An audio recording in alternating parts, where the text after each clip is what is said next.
NATO has to get together. Europe has to get together and do it. Look, Europe they're my friends, but they're buying oil from Russia. So we can't be expected to be the only ones that are, full bore. But Europe is buying oil from Russia. I don't want them to buy oil. And the sanctions that they're putting on are not tough enough. And I'm willing to do sanctions, but they're going to have to toughen up their sanctions commensurate with what I'm doing. All right, there you have it, coming down from the boss. Anyway, joining us now is Agriculture Secretary Brooke Rollins and Interior Secretary Doug Burgum. Thanks to both of you for coming on. Secretary Burgum, you've been involved in this. I mean, there's no question Europe is still buying Russian oil. So is China. So is India, for that matter. The big question is, what are we going to do about it? Well, Larry, Chris Wright and I were both in Europe all last week talking to energy ministers, part of GasTech, the world's largest energy conference. And President Trump is 100% right. They're not being aggressive. The EU their targets are to get off by 2027. That's 2 years from now. And when they're buying Russian oil and gas, they're funding the other side of this war that the Ukrainians and others are asking us to fund the European side of the war, but the Europeans are funding the Russian side of the war with their purchases. Have been for 3 years, as far as I can tell. Same with China, same with India. How far away are we from a deal? And why can't they just buy our oil and our natural gas? That's all. We can produce a lot. You're up to what did I say, 13.5 million barrels a day production, which I think is a USA record. Obviously, there's deregulation. Obviously, your permitting is much better. I mean, come on, what's wrong with our stuff? Why don't they buy? I tried to sell this back in the first term. They're still not doing it. Well, it's country by country. There are some great successes. I had a chance to visit a LNG import terminal in Greece the other day, and they'd received 35 ships. A ship might be able to heat 100,000 homes for a year. So each ship is a significant thing. 35 ships, 31 of those ships that had docked and unloaded were from the U.S. Gulf of America. So some countries like Greece are getting it.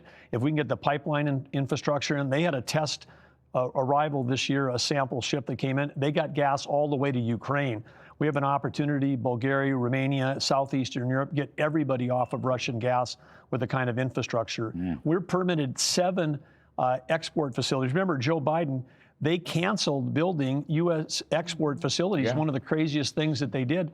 And no reason to do it. But now they down in the Gulf of America, U.S. companies, these are $15, $16 billion a year projects. These guys are putting out oil and gas, LNG, to our friends and allies in Europe. Yeah, and you got, I mean, here at home, let's see, you're planning 21 lease sales in 2025. Biden saw none his first year. I love this story.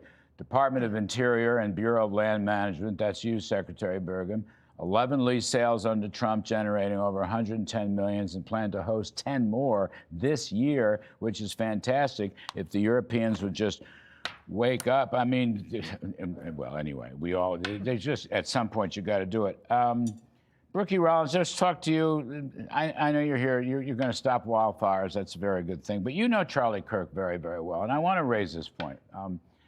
Charlie Kirk was, in a sense, fulfilling the role of what colleges and universities should have been doing all these many years, which is to promote, discussion and free speech in a collegial atmosphere. No censorship, no name calling. It's a good column written by our friend Rich Lowry, and other people have made the same point. This is, in some sense, he was a great man. This will be one of his legacies, I think. You can't turn back now. All these new schools want to sign up. What do you make of this? Well, first I'll say it has been a devastating 4 or 5 days for all of us. All of us. We worked with him in the first term. I met Charlie when he was 18 years old and just getting started with Turning Point. He came to Texas, wanted to know how we built big policy, compelling, persuasive organizations. And so watching him these last 13 years, working alongside him, being his partner, in the great pause between Trump 1 and Trump 2, there weren't many of us that were still on the Trump team. And Charlie and you and I and others were there from the beginning. So I don't know that I have felt a loss this deep, not just because he's such a friend, but was such a warrior for everything that was good and right and for America and for Jesus. But the extraordinary impact that he had, to your point, on all of these college campuses, down into the high schools. I have 2 high schoolers, 2 college-age kids. They and their friends, it was like they had lost their brother. They were so upset and devastated, but the legacy will live on. And, you know, he's a martyr. He's a martyr. Thousands of new schools want to sign up now. 38,000. It's unbelievable story. 38,000 new schools. I mean, the lefties who somehow excuse this kind of thing are making themselves a very big mistake. Well, that's very right. Big mistake. That's here. right. It's not right or left. It's free speech and freedom versus fascism and it's faith tyranny. versus non-faith. And that's exactly such right. a key point. I'm sorry we don't have more time to talk about this. Yeah. Secretaries Rollins and Burgum, 2 very dear friends. Appreciate it very much. Thanks for Oh, we coming love on you, set. Larry. I love you too.